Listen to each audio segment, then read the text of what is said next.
Donc, bonjour à tous. Nous sommes heureux de vous accueillir ici sur ce plateau pour évoquer un sujet grave, le viol comme crime de guerre. Le débat va se faire autour de la pièce de Matei Vichniac, ici présent, La femme comme champ de bataille, également intitulé Le sexe de la femme comme champ de bataille.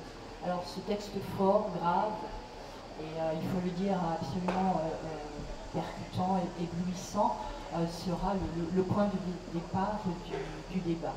Donc pour ceux qui connaissent la pièce, pour ceux qui ne la connaissent pas, la pièce se situe donc dans les Balkans et elle évoque à travers l'histoire de personnes, de femmes, la violence commise sur les femmes en temps de guerre. Donc ce que l'on va essayer de cerner ici, c'est l'ancienneté de cette pratique qui est absolument non seulement pérenne, mais répandue depuis très longtemps, pas seulement dans les Balkans, pas seulement en Europe, mais sur toute la surface de la Terre. On va essayer de cerner modestement les causes de cette violence qui s'exerce envers les femmes, essayer de comprendre le pourquoi.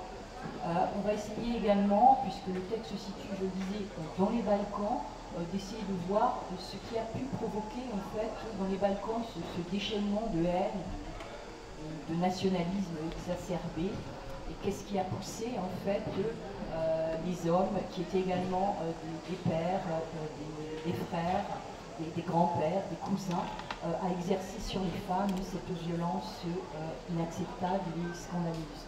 Donc je vous propose peut-être pour commencer justement d'essayer de partir des Balkans, puisque nous avons la chance d'avoir ici une spécialiste des Balkans. Je vous présente Martine Royot d'Amnesty International.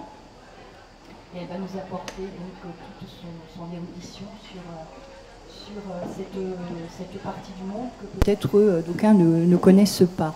Donc je vais donner la parole peut-être tout de suite à Martine Royot et lui demander si elle pense que le déchaînement en fait de violence qu'on a vu en fait dans les Balkans, déchaînement de violence qui s'est exercé en particulier sur les femmes, sous la forme de viol, un viol sous toutes ses formes, est-ce qu'il était prévisible, et puis sous quels auspices en fait il s'est exercé?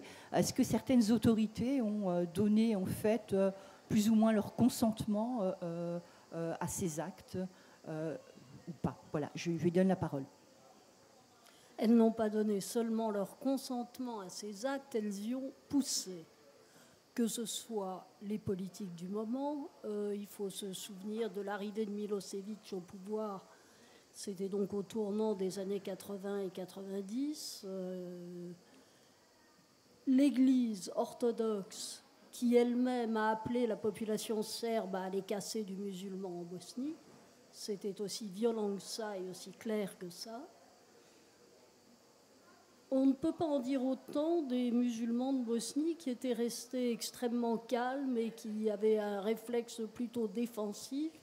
Mais la vérité de cette guerre est tout de même, quoi qu'en disent certains, que ce n'était pas une guerre civile, mais bel et bien une guerre d'agression serbe contre les autres ethnies, entre guillemets, ce qui est d'ailleurs un mot ridicule, parce que quand on va dans ces pays, j'y ai été, ce sont tous les descendants des Slaves,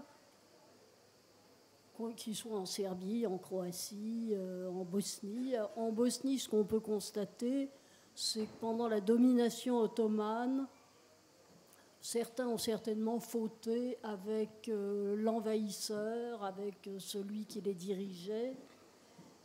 Ça a créé des ressentiments, évidemment. Et puis en Bosnie en particulier, il se trouve que l'Empire ottoman n'autorisait à acheter une terre et à devenir propriétaire que si vous étiez musulman. Vous ne pouviez accéder à la fonction publique que si vous étiez musulman, ce qui a poussé les plus arrivistes et les plus déterminés de la population slave à se convertir à la religion musulmane pour pouvoir accéder à des postes de hauts fonctionnaires, pour pouvoir simplement acheter leur terre ou leur maison. Et naturellement, Les autres leur en ont beaucoup voulu, ce qui a créé des haines à l'intérieur même de la Bosnie. C'est ce qu'on retrouve notamment dans le film d'Angelina Jolie, Du sang et du miel, qui est un film au demeurant un peu trop grand spectacle pour mon goût et qui n'est pas très fidèle à la réalité, mais qui ne la tord pas complètement non plus. Et il y a un dialogue très fort sur ce sujet entre un Serbe de Bosnie qui dit à une musulmane: mais pendant que vos grands-mères se pavanaient dans des robes, pas de couturier à l'époque, c'était pas ça, mais des robes très chères et avec des atours magnifiques, nous étions là en train d'arracher les pommes de terre dans nos champs et de mourir de faim quand l'hiver était rude. Il y a eu de ça dans la guerre qui a dévasté les Balkans, mais il y a eu surtout la volonté des Serbes de refaire une grande Serbie en récupérant les parties de l'ex-Yougoslavie dans lesquelles se trouvaient des populations serbes. Ça a été un des grands motifs de conquête de l'armée serbe. Il faut savoir aussi que cette armée, l'armée ex-yougoslave du temps de Tito et de la transition avec Milosevic, cette armée était commandée par des officiers serbes. Par conséquent, l'armée était à la botte, finalement, de Milosevic et des Serbes, et ils s'en sont servis. Et quand l'ONU a déclaré un embargo sur les armes dans la région en 1991, les seuls qui en aient vraiment souffert, ça a été un peu les Croates, beaucoup les Bosniaques. Bosniaques étant le terme qui désigne les musulmans de Bosnie, qui n'avaient pas d'armée et qui, du coup, ne pouvaient pas se procurer d'armes. Voilà, je pense que pour un premier débroussaillage, ça suffit.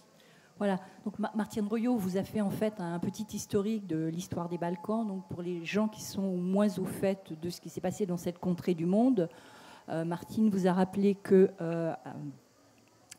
pendant des siècles, cette partie du monde en fait a été sous domination ottomane, et qu'ensuite, après la Seconde Guerre mondiale, après également la partition de l'Autriche-Hongrie, il y a eu donc un État confédéral qui s'appelait la Yougoslavie, et qui regroupait donc beaucoup d'ethnies entre guillemets, donc beaucoup de Slaves des Balkans, qui chacun ensuite ont voulu, après l'éclatement du bloc de l'Est, recouvrer leur identité. Donc on va peut-être... Si je peux me permettre juste 2 minutes, ça a été la grande période de Tito, dont j'ai oublié de parler, qui a réussi à faire l'unité de la Yougoslavie, qui n'existait pas, et qui a tenu tout ça d'une main de fer, parce que ce n'était pas un tendre non plus. Mais on s'aperçoit aujourd'hui que beaucoup de personnes en Bosnie en viennent à regretter Tito, après la partition de tous ces pays et l'effritement de l'ancienne Yougoslavie.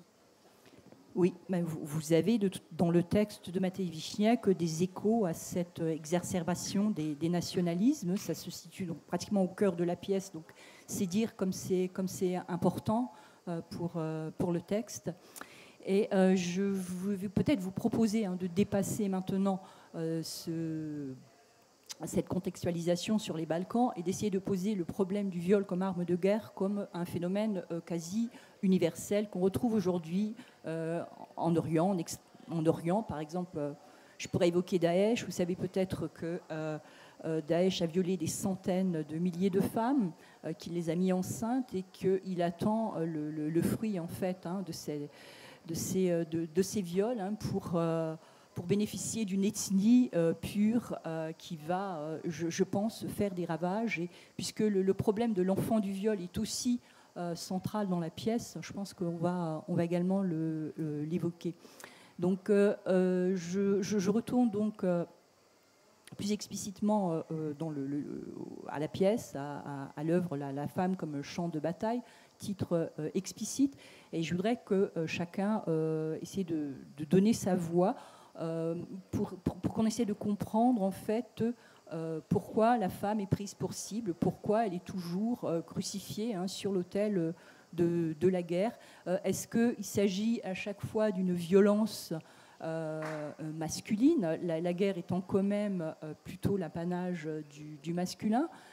Qu'est-ce qu'on cherche en fait à crucifier quand on s'en prend à la femme? Donc, je vais peut-être donner la parole peut-être à Matej Wiśniak qui va nous éclairer sur ça. Oui, merci. J'essaie moi aussi de comprendre pourquoi j'ai écrit à cette époque-là cette pièce. En effet, le contexte, c'était en 92-96, il y a eu cette guerre. J'étais alors journaliste à RFI, comme je suis en ce moment aussi d'ailleurs. Je me rappelle très bien que tous les jours, en effet, je transmettais des informations. Je travaille toujours pour la rédaction en langue roumaine de RFI. Je transmettais tous les jours des informations sur la guerre en Bosnie, sur les horreurs qui se passaient là-bas. Et toujours dans mes journaux, dans la revue de la presse que je faisais, les sujets qui tenaient de la Bosnie, de cette guerre-là, en effet, passaient en premier. C'était toujours les premiers titres. C'est une mauvaise manière d'ailleurs pour les Occidentaux d'apprendre l'histoire. Parce qu'à cette époque-là, on a appris qu'il y avait des Serbes, des Croates, des musulmans, qu'il y avait une ville qui s'appelait Srebrenica, ou que je ne sais pas. On a appris la géographie des Balkans à cause de la guerre, je ne dis pas grâce à la guerre. Parce que les Balkans, on les connaît peu. On les connaît peu pour des raisons historiques. En général, l'image est négative. On a aussi cette expression, la poudrière des Balkans, comme si c'était dans la nature des peuples balkaniques d'être violents, d'éclater, de faire la guerre. On dit aussi, par exemple, il y a des expressions de ce type-là. Attention, nous sommes en train d'observer, de constater une balkanisation du Proche-Orient. Ça, c'est fort. Hein? Maintenant, on dit il y a le risque de la balkanisation de l'Europe. Un jour, j'étais un peu soulagé parce que j'ai entendu l'expression il y a le risque de somalisation du Proche-Orient ou de l'Irak, ce qui est quand même un grand cadeau fait quand même à nous, les Balkans. Donc, on n'est pas quand même l'exemple le plus moche. Bon, on connaît mal les Balkans, c'est pas grave. On circule un peu mieux maintenant. Mais à cette époque-là, ce qui était très douloureux pour moi, je suis roumain, je suis né en Roumanie, cette guerre avait lieu pratiquement à la frontière avec la Roumanie. Je suivais tout cela, je me disais, c'est pas possible. Une barbarie telle que cette guerre-là, en plein milieu de l'Europe, c'était incompréhensible. C'était déjà ça. Après, je me suis rendu compte à cette époque-là à quel point cette guerre avait tous les ingrédients d'une nouvelle guerre mondiale ou européenne.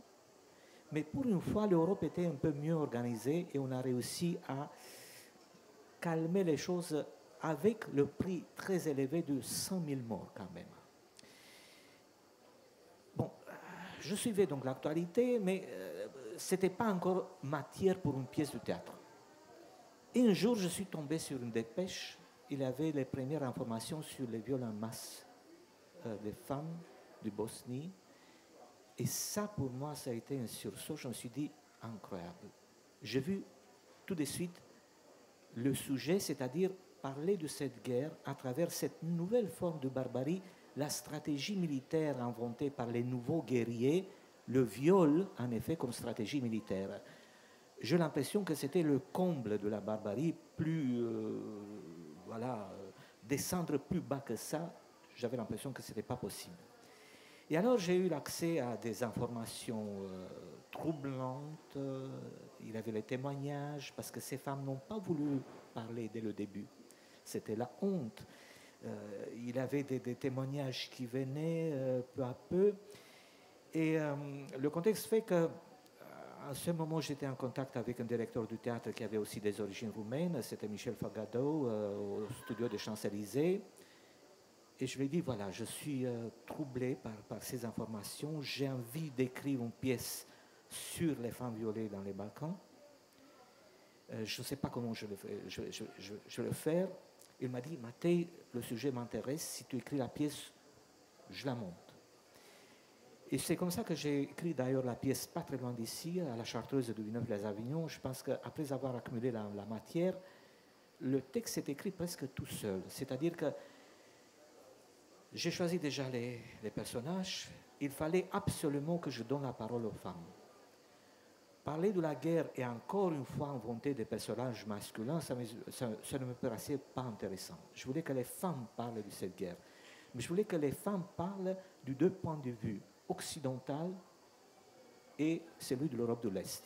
Du coup, cette invention, la fiction, bien sûr, peut servir toujours à poser, disons, pas les bons problèmes, mais avoir un point de départ intéressant, c'est-à-dire une situation dramatique intéressante.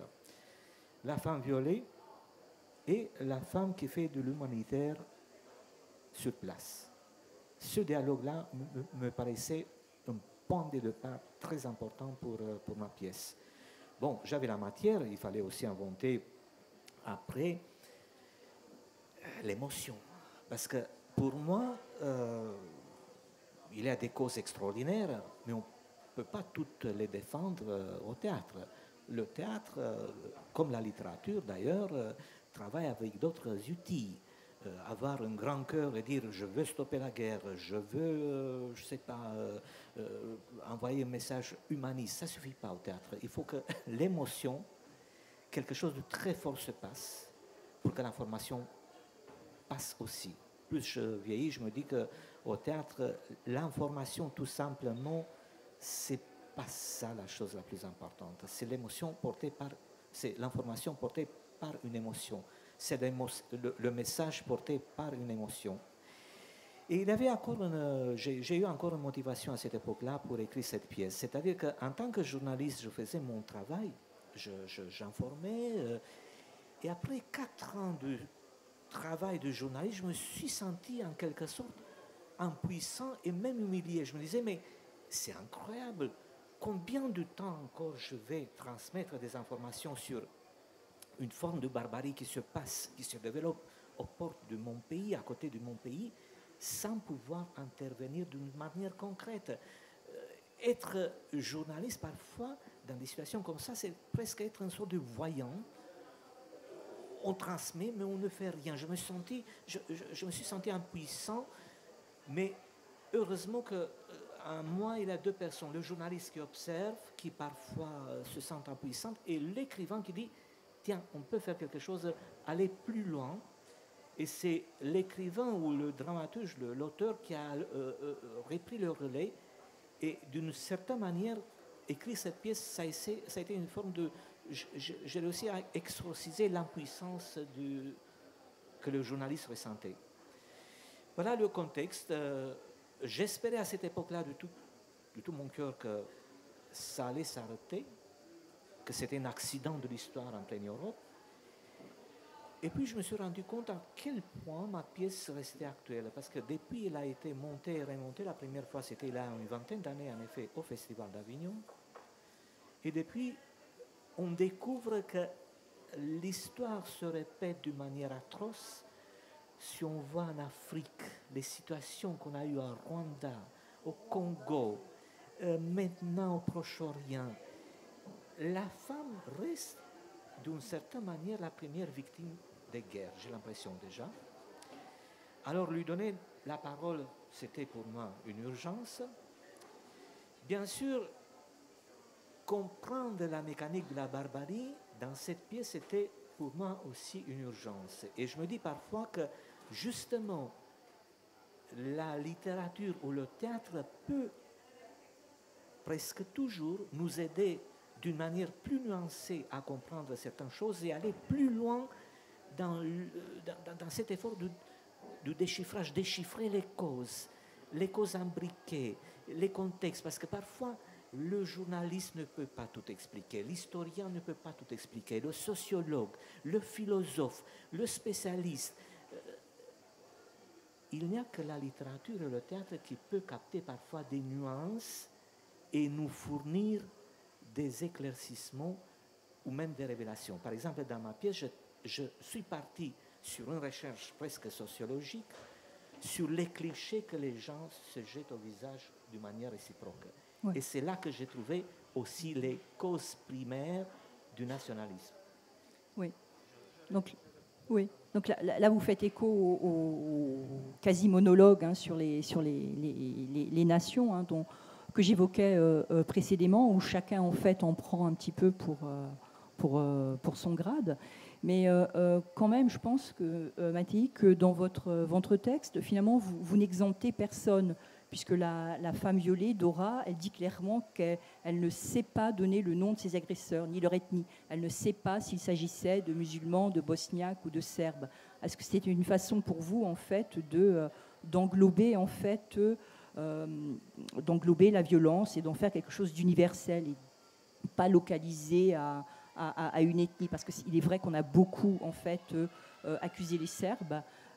C'est vrai qu'ils sont peut-être au premier rang dans le conflit. De toute façon, la mise en scène, si vous l'avez vu, et le texte lui-même y engage, ça donne quand même un éclairage particulièrement violent sur cette nation, mais finalement, ils n'ont pas l'air en fait plus porteurs hein, de l'idéologie du viol qu'une autre ethnie. Oui, les faits historiques sont clairs, bien sûr.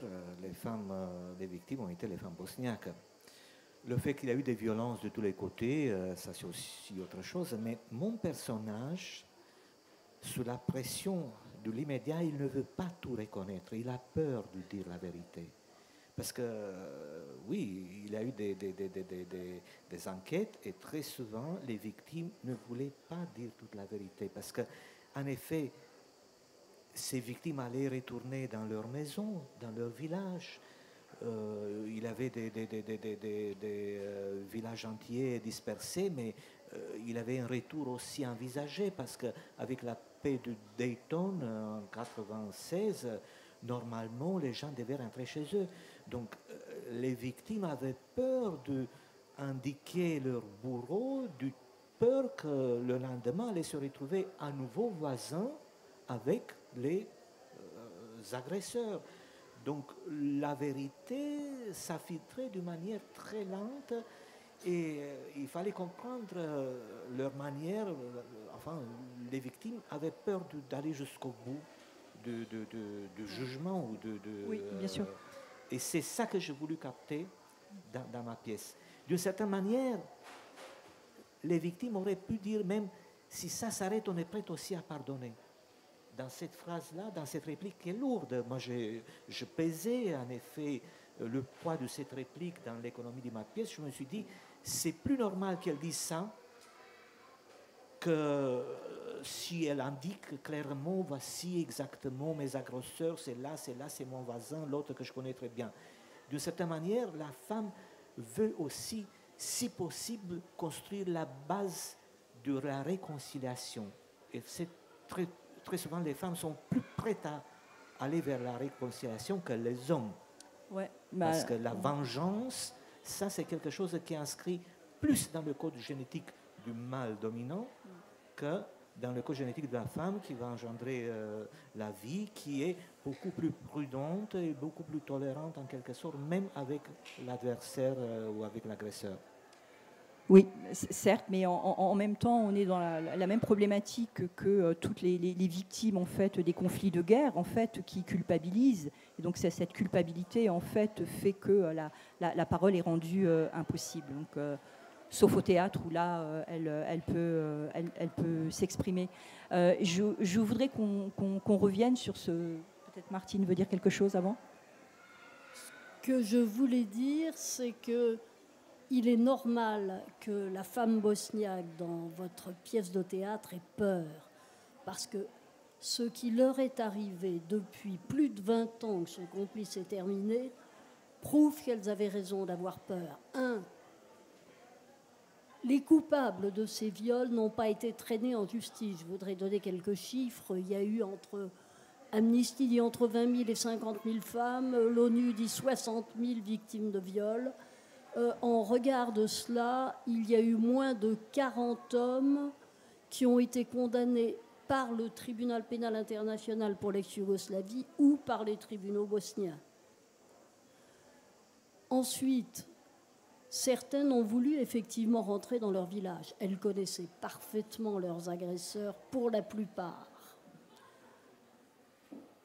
Eh bien, celles qui l'ont fait se sont retrouvées dans leur village avec des agresseurs qui souvent étaient des membres de la police, des milices, anciens des forces armées, qui avaient pris du galon, qui avaient des postes de responsabilité, qu'elle croisait dans la rue alors qu'elle-même vivait une misère noire, atteinte de syndrome de stress post-traumatique, d'insomnie, de maladies vénériennes et incapable de travailler par conséquent à cause des séquelles, pas prise en charge par l'État, pas indemnisée pour la plupart, pas de soins psychologiques ni médicaux gratuits, et obligée d'être soutien de famille, en sus, car elle se retrouvait avec un mari qui était généralement mort à la guerre, avec un vieux père qu'il fallait soutenir, des enfants à soutenir, parfois d'autres membres de la famille,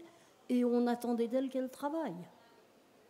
Quelquefois, quand elles ont réussi à avoir une toute petite pension, ça en fédération bosno-croate, parce que dans la République serbe de Bosnie, les pensions, ça n'a pas lieu. Ils ont fait des lois qui quasiment ont empêché la plupart des femmes bosniaques d'avoir accès à quelque indemnité que ce soit.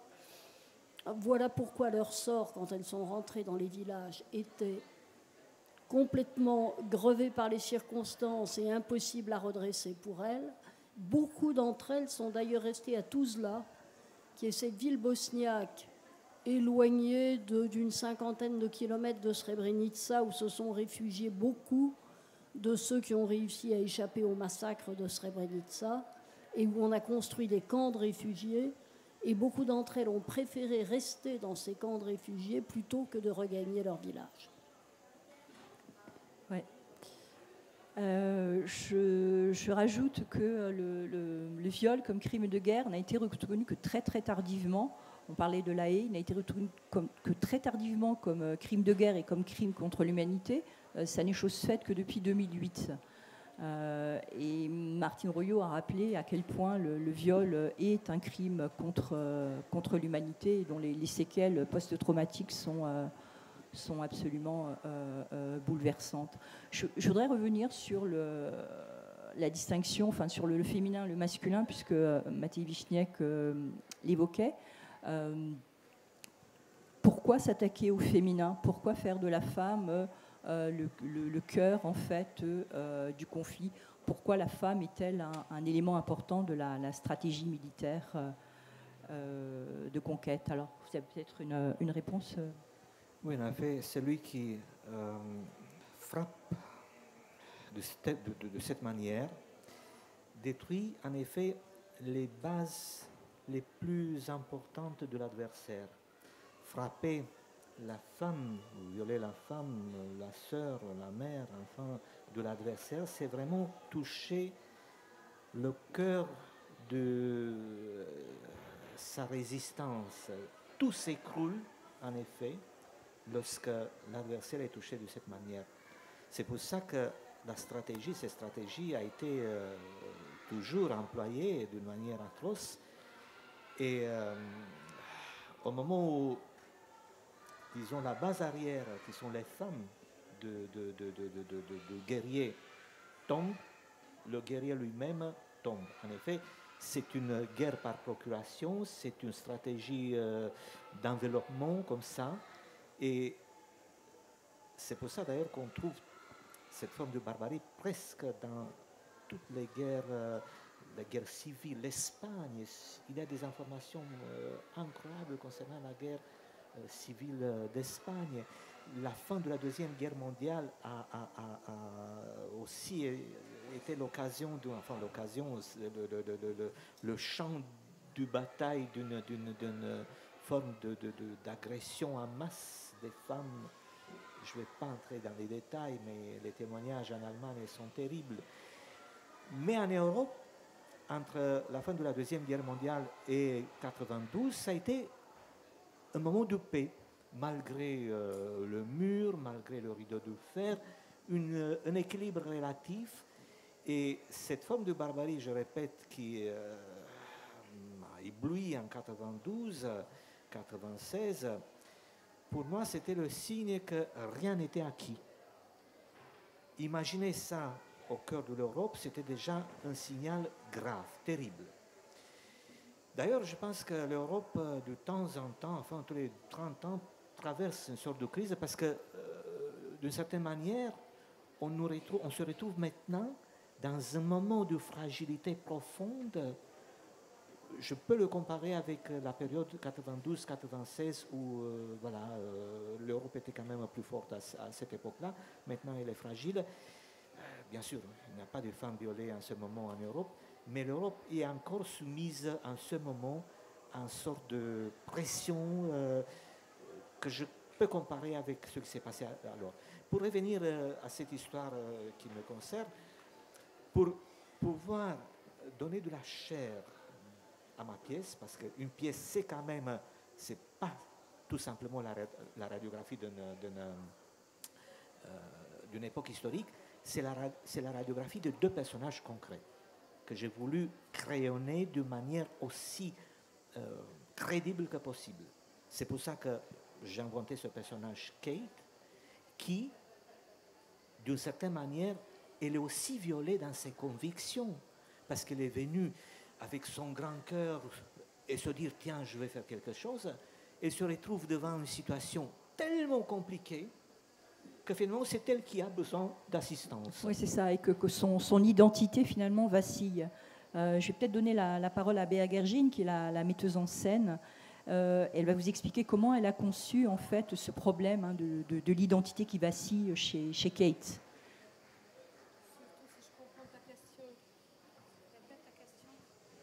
Je voudrais que tu évoques, en fait, la façon dont tu as conçu, compris le personnage de Kate, qui vacille, qui devient de plus en plus fragile, en fait, et qui, comme disait Matthieu Wichniak, a plus besoin de Dora que Dora de la psychologue.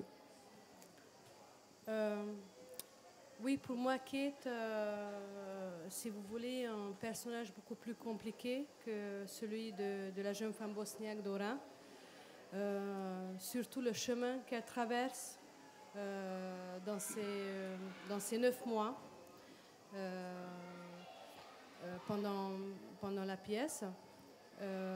Au début, déjà, l'écriture en soi, le texte, permet d'avoir plusieurs lectures.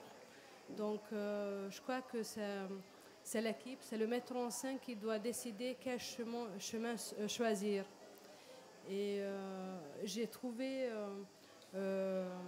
autant de preuves à côté de ça que Kate fonctionne comme il faut, comme psychologue, comme médecin, qui est bien dans sa peau, ou bien c'est elle qui devient bien plus faible que l'autre femme qui était violée, même si Kate n'était pas violée pendant la guerre. On ne peut jamais comparer les deux situations, une femme qui était violée et l'autre femme qui ouvert les charniers et qui soutient les équipes qui fouillent les charniers. Mais en même temps, ça peut traumatiser autant, même si elle n'était pas touchée, son propre corps n'était pas touché. Au final, ça donne le même résultat. Donc moi, j'étais devant un choix et j'ai choisi que Kate ne fonctionne pas comme un psychologue et qu'on découvre à fur et à mesure en avançant dans le spectacle comment elle nie, elle ignore sa propre traumatisme, comment elle traverse chaque étape d'acceptation de ce trauma, acceptation de la situation, acceptation de sa propre traumatisme et acceptation de la douleur de l'autre qui est en face d'elle. Dans mon lecture, c'est le moment quand elle se retrouve face à face avec cette jeune femme bosniaque, quand ce propre traumatisme remonte surface, et à partir de ce moment-là que sa vraie lutte commence. Et on l'accompagne pendant le spectacle, comment elle arrive se mettre en face avec ses propres sentiments et comment elle peut surmonter elle-même, bien évidemment, côte à côte, les deux femmes avec la jeune bosniaque. Pour moi, le personnage de la jeune femme bosniaque, dans ce sens-là, est beaucoup plus simple parce qu'elle a vécu ce qu'elle a vécu, qui est bien évidemment horrible, mais ça donne une suite assez attendue. Comment quelqu'un traverse la trauma, même si on peut traverser de différentes façons. Mais pour moi, le personnage de Kate, justement, avec ce grand cœur qu'elle arrive, elle était finalement pas du tout prête à se confronter avec la réalité des Balkans et avec la réalité de cette guerre et de cette violence inhumaine ou incompréhensible presque. Merci. Je voudrais rebondir encore peut-être, Martine Royot, vous voulez ajouter quelque chose? Non, à propos du viol comme arme de guerre, je veux dire, parce que Mattei en a parlé, c'est évidemment quelque chose qui est destiné à déshonorer, à humilier les combattants ennemis. Ça, c'est très clair. Mais ça va beaucoup plus loin que ça. Ça va beaucoup plus loin que ça parce que le viol détruit une communauté. Il rompt la filiation. On ne sait plus de qui l'enfant qui va naître, car les Serbes en Bosnie obligeaient les femmes bosniaques étaient souvent enfermées dans des centres de commandement, dans des hôtels gardés par des milices, etc., et étaient obligées de garder leur enfant. Donc, on rompt la filiation, on ne sait plus de qui est né l'enfant. C'est une façon de détruire totalement une communauté sur plusieurs générations, en déchirant totalement son tissu social. Car ça va durer. Et il y a des films qui ont été faits par des Bosniaques, comme Sarajevo, mon amour, sur cette femme qui a été réduite en esclavage sexuel comme tant d'autres, des milliers d'autres, et qui a été obligée de garder son enfant, et qui se retrouve avec une adolescente qu'elle a persuadée que son père était un héros de la guerre, etc., jusqu'au jour où la vérité éclate et où elle lui dit non, c'était un sale tchétnik. La scène est redoutable. Mais des enfants de ce genre en Bosnie, aujourd'hui ils ont 20 ans, il y en a plein. Et c'est une plaie au cœur de ce pays. Si tout le monde se recroqueville sur son ethnie, entre guillemets, j'ai déjà dit ce que je pensais de la notion d'ethnie, ce sont les Bosniens eux-mêmes qui parlent d'ethnie, ce qui est une absurdité. Ils sont tous de la même ethnie. Mais c'est la religion qui les différencie. Il y a les Serbes de Bosnie d'un côté, qui sont orthodoxes, qui utilisent le cyrillique. Il y a les Bosniaques qui sont musulmans et qui utilisent les caractères latins. Et il y a une petite minorité croate dans le sud du pays, qui est catholique, qui utilise aussi les caractères latins. Mais ces gens ne se distinguent même pas par la langue. Ils essayent aujourd'hui de dire « Ah, mais moi je parle bosniaque, moi je parle serbe, moi je parle croate ». En fait, tout le monde parle le serbo-croate comme dans le temps, comme du temps de Tito, avec quelques mots qui se différencient d'une langue à l'autre pour dire « Vous voyez, moi j'appartiens à cette communauté, pas à l'autre ». Chacun se replie sur la sienne et ça montre bien que le travail de SAP a fait son effet. Les écoles sont différentes. Il n'est pas question de mettre un petit bosniaque dans une école serbe ou un petit serbe dans une école croate. Jamais de la vie. Chacun va dans son école, l'école de sa communauté, apprend le conflit de 92-95 en Bosnie selon les critères de sa communauté, qui ne sont évidemment pas les mêmes d'une communauté à l'autre. C'est autant dire qu'on prépare un nouveau conflit avec absolument tous les explosifs qu'il faut dans tous les coins du pays. Bon, c'est donc un avenir très noir qui semble tracé. Si en effet le féminin, si le féminin est le réceptacle de la pureté de l'ethnie, en effet, on n'en ressortira jamais. Comme peut-être on ne sortira jamais des Balkans et de cette intrication des ethnies et des communautés qui ont été façonnées par les siècles. Alors, peut-on échapper à la noirceur annoncée? Moi, je voudrais essayer de me reposer la question, peut-être philosophiquement. Est-ce que réellement le féminin et ce qu'il engendre, est-ce que c'est sacré? Je ne suis pas en train de dédouaner le viol, mais comme l'a dit Martine Royot, qu'est-ce que c'est que cette pureté de l'ethnie? Qu'est-ce que c'est que ce caractère sacré de ce que la femme engendre, hein, sinon en fait la possession du masculin. Et je voudrais que quelqu'un me rassure en fait sur le masculin. Est-ce que le masculin est porteur de toute la violence du monde? Il y a une phrase dans la pièce de Matěj Višněk, il l'a rappelé d'ailleurs, hein, après avoir mis à l'abri sa femme, sa fille, sa sœur, hein, donc le nouveau guerrier va s'en prendre à la femme, à la fille, à la sœur de son guerrier. Ça, c'est absolument épouvantable parce que ça veut dire qu'il y a une conscience en fait de la violence, il y a une conscience de la barbarie chez l'homme. C'est à moi ou à Mathéi que vous posez la question? Plutôt à Mathéi, mais répondez. Bon, en effet, je n'ai pas les clés pour répondre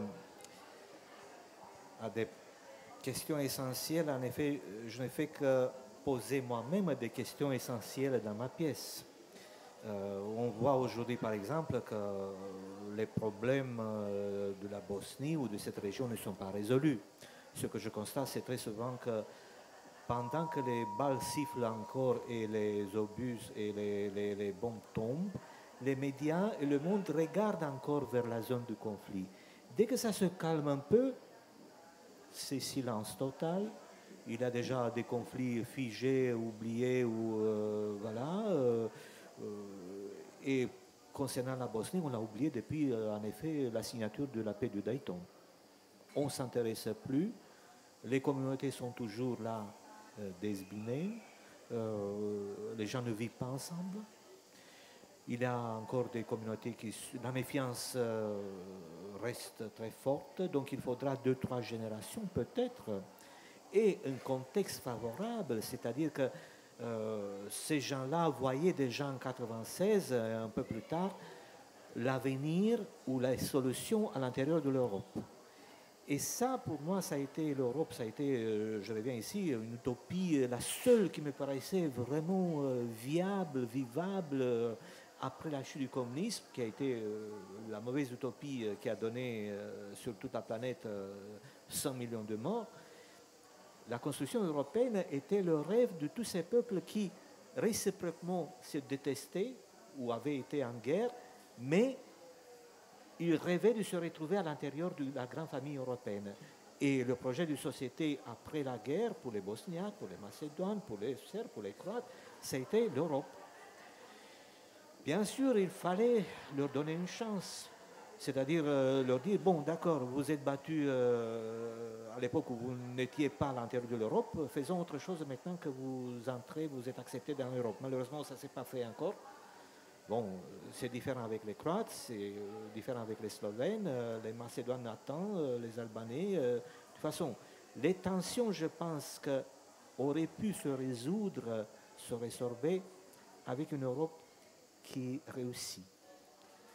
Malheureusement, le modèle maintenant, il est en recul. C'est pour ça que je suis toujours d'avis que sans cette construction européenne, on risque de tomber tous un jour à nouveau dans la barbarie.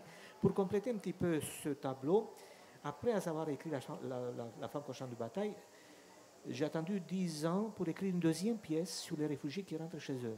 Donc en effet, j'ai 3 pièces sur les Balkans, j'ai une trilogie. La deuxième pièce s'appelle Le mot progrès dans la bouche de ma mère sonnait terriblement faux, qui a été d'ailleurs créé plusieurs fois, et même au Festival d'Avignon il y a quelques années. Et une troisième pièce sur la manière dont cette partie de l'Europe s'occidentalise et se mondialise sans résoudre leurs problèmes. Parce que le capitalisme sauvage arrive, il y a d'autres formes de tension qui arrivent, et cette troisième pièce, ça s'appelle Occident Express. Je reviens un peu au titre. Le titre sur ma pièce éditée chez Actes Sud, c'est La femme au champ de bataille, ou Du sexe de la femme au champ de bataille dans la guerre en Bosnie. Mais j'ai constaté que les compagnies ont toujours un petit problème avec le titre. Certains metteurs en scène me disent, écoute, j'ai peur du mot sexe, parce que ça pourrait détourner l'attention, je préfère dire la femme au champ de bataille, sans problème. D'autres disent, ah, j'ai peur du mot Bosnie, parce que si on localise tout de suite l'action, personne ne viendra, on s'intéresse plus à la Bosnie, donc je préfère du sexe de la femme au champ de bataille. Je laisse la liberté totale aux metteurs en scène de choisir leur titre pour que ce travail de mémoire soit fait. Parce que aussi ma pièce est un travail sur la mémoire, ne pas laisser ce conflit, cette forme de douleur tomber aux oubliettes. Merci. Alors, peut-être qu'on peut faire un petit tour de table, que ce soit au niveau des actrices ou du public. Est-ce que quelqu'un veut apporter sa voix au débat et, personne? Oui. Oui, c'est ça. Je vais donner, comme dit Maté Vichniac, la parole aux comédiennes. Donc, à ma droite, Cécile Durand, qui interprète le rôle de la psychologue américaine, venue là pour ouvrir les charniers. Je lui donne la parole. Bonjour.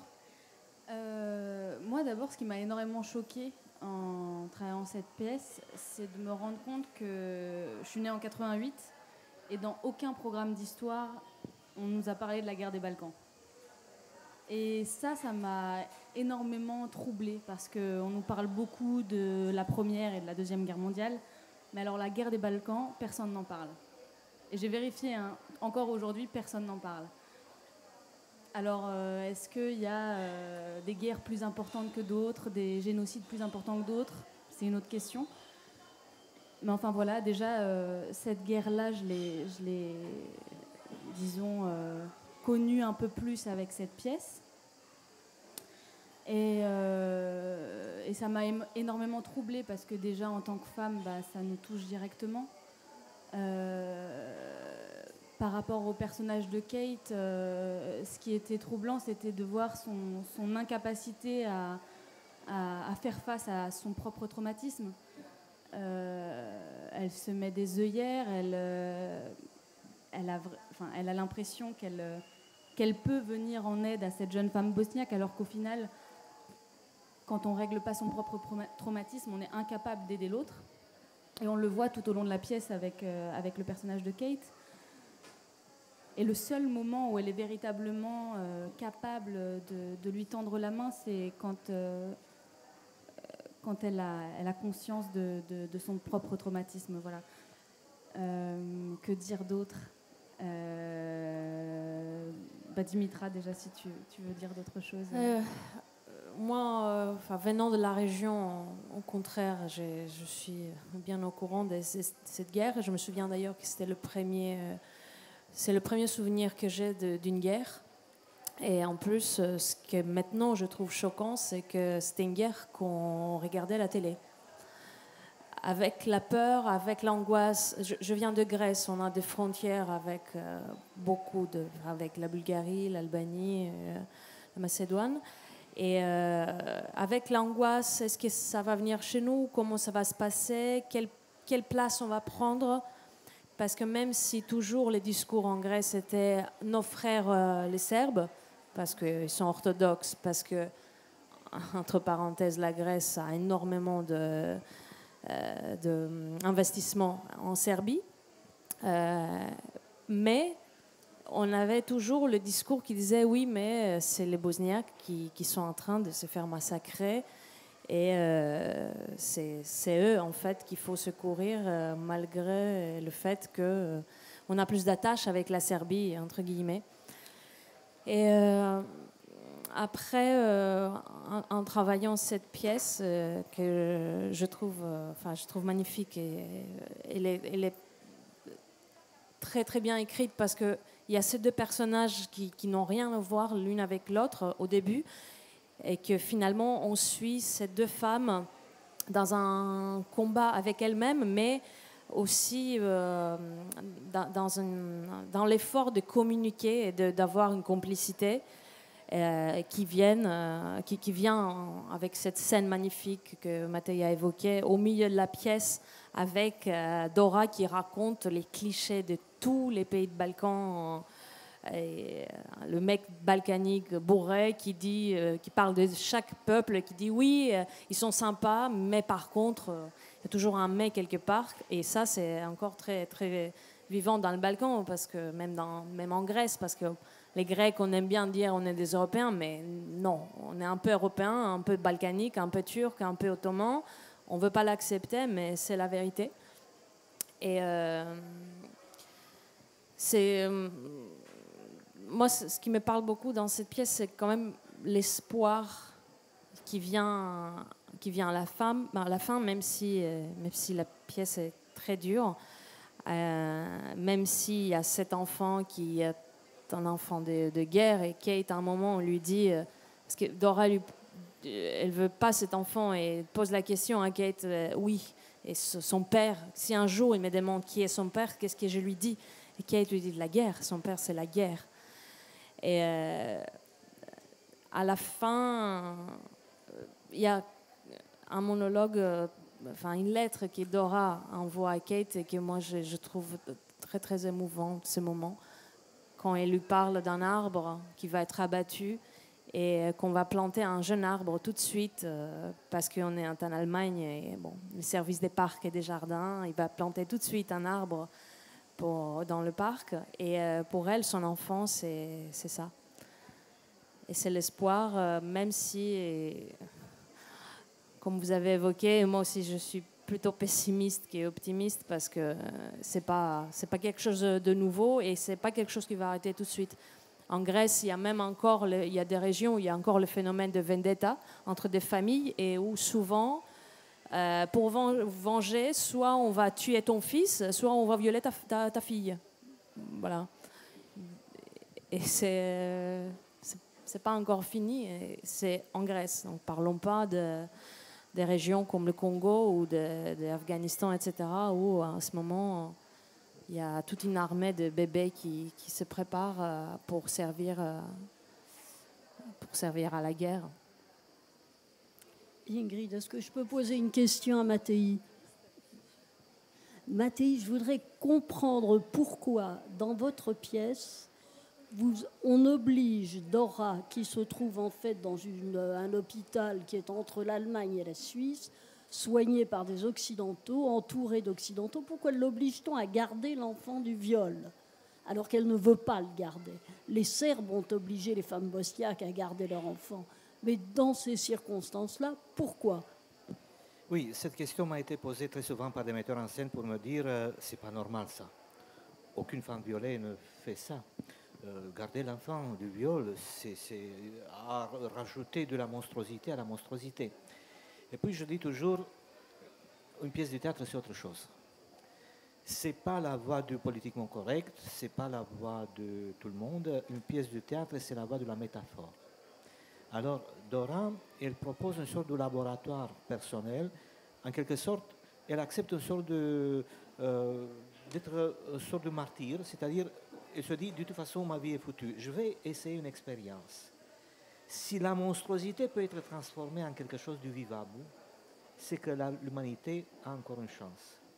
Parce que la matière de l'avenir, c'est l'horreur. L'horreur d'aujourd'hui est peut-être la matière du futur, de l'avenir ou de la solution. Si j'arrive à transformer cet enfant qui est né d'un viol, qui pourrait être aussi un monstre, en une personne normale, c'est que l'humanité, en général, a encore une chance. Donc c'est ça son pari, parce que de toute façon, il voulait se suicider au début. Il disait, c'est clair, ma vie n'a plus aucun sens, je vais t'informer le jour où je vais mourir. Après, il se dit, pourquoi me suicider? Je transforme ma vie dans une sorte d'expérience pour voir ce que ça donne, si c'est possible de transformer l'horreur en humanité ou quelque chose. C'est une expérience qu'elle assume, dont je ne dis rien dans ma pièce. C'est pas clair, c'est pas un happy end.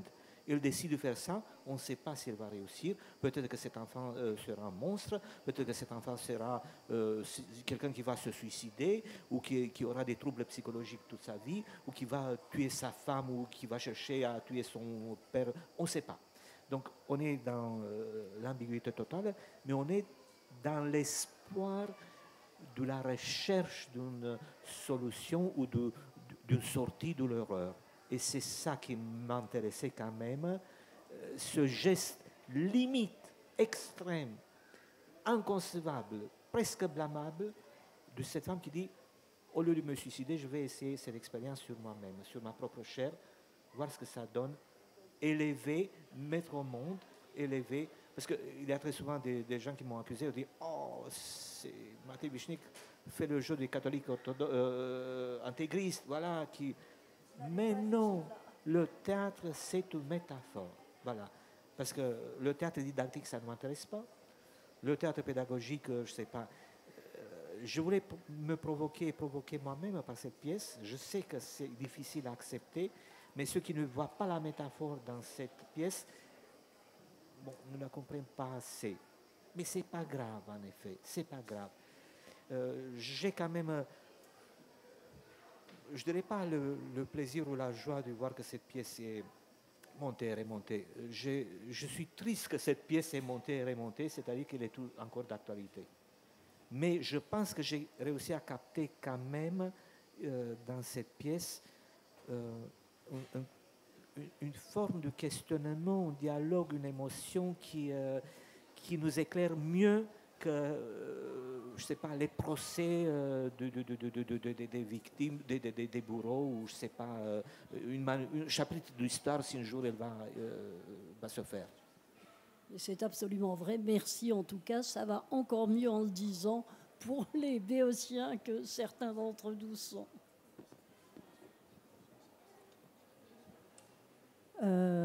Dora l'accueille avec amour, cet enfant. Dora l'accueille avec amour en faisant le pari de l'amour. On ne sait pas. On ne sait pas. On sait pas. De toute façon, le jour où elle décide de vivre cette expérience, il faudra passer par là parce qu'il y a la nature humaine qui provoque l'amour de manière peut-être instinctuelle. Je ne sais pas. C'était mon pari à cette époque-là. Et là, je vais vous avouer encore une chose. J'ai écrit cette pièce aussi, de cette manière aussi, parce que c'était l'époque où j'avais eu l'impression de comprendre quelque chose sur la femme, concernant la femme, parce que moi et ma femme, on attendait notre premier enfant. Ma femme qui est là, d'ailleurs, Andra, elle était enceinte. J'attendais moi-même d'être père. Et j'ai l'impression que dans ce contexte-là, quand j'écrivais cette pièce, pour la première fois, je comprenais quelque chose de plus profond sur la femme. Et c'est d'une manière viscérale que j'ai écrit de cette manière la pièce. Un auteur n'écrit pas que le cerveau, il écrit aussi avec son corps, avec ses, je sais pas, sa peau, avec des sentiments, voilà, qui passent comme ça dans l'écriture.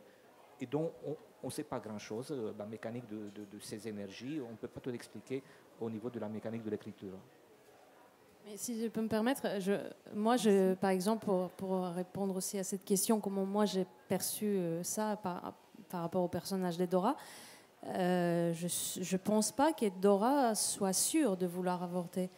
Quand il y a les scènes où il dit « je vais avorter », comme quand il dit « tu sais Kate, je sais comment je vais mourir, mais je n'ai pas encore décidé quand je vais mourir, parce que je vais me tuer », mais elle ne se tue pas. Et c'est le trajet, le chemin que Dora a fait comme ça pendant la pièce, et Kate comme ça. Et je pense qu'à cette rencontre aussi, elle prend du courage et de la force pour envisager une nouvelle vie. Quand on lui dit « je ne veux pas rentrer dans mon pays, il n'y a plus personne de vivant dans mon cœur, je vais demander asile dans un autre pays ». Mais moi aussi j'ai une question. Dans le grand monologue avec tous les pays des Balkans, pourquoi il n'y a pas la Macédoine? La Macédoine il n'y a pas la Macédoine? Non. C'est vrai. D'ailleurs, si un grec m'entendait dire ce mot... oui, parce que là, je vais voir. Je ne sais pas. Mais parce qu'on est là, je peux vous dire que j'ai assumé notre pari assez risqué d'écrire récemment une pièce sur les migrants, sur les réfugiés, sur ce qui s'est passé en Europe l'année passée et cette année. Donc la lecture de cette pièce a lieu le 14 juillet à 11h au Théâtre des Halles. Ça s'appelle Migrants avec 4A, où on est trop nombreux dans ce putain de bateau. Donc c'est encore un pari, si vous avez le temps, venez assister à cette première lecture à Avignon de cette nouvelle pièce, parce que c'est pareil, je sentis le besoin d'aborder ce problème qui nous étouffe, qui nous trouble. On n'a pas les solutions, mais on peut, au théâtre, aborder le sujet.